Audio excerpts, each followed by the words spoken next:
COVID vaccines are now available for all children ages 6 months and up. But the latest numbers from the state show just 2.4% of Michigan kids that are under the age of 5 have received the first dose of the COVID vaccine. Our state's top doc says they expected lower demand for this age group, but they are working hard to reach out to parents. I think now more than ever, parents need to hear what are the reasons to get their kids vaccinated.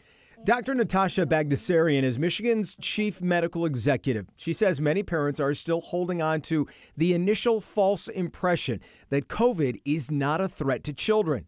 What we have learned and what we have seen through the course of the pandemic is that while those who are elderly are at higher risk of those severe complications and death, children do get sick with COVID. Children get sick with COVID, they get hospitalized from COVID, they can even die from COVID. The reason to get children vaccinated are to protect them from the severe outcomes.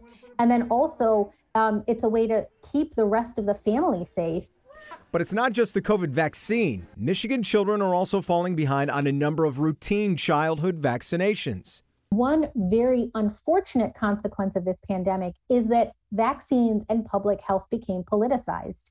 And this somehow became a political talking point. Attitudes and perceptions about vaccine and public health measures became political when they're not. This is simply about saving lives and keeping Michiganders healthy and safe.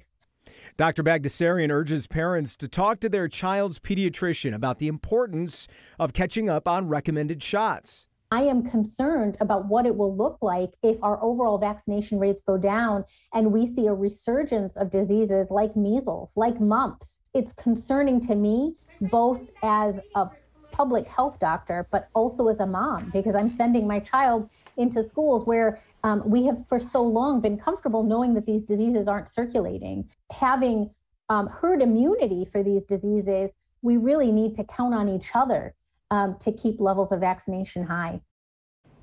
68% of Michigan toddlers were considered fully vaccinated this past March. That's compared to almost 74% at the start of the pandemic.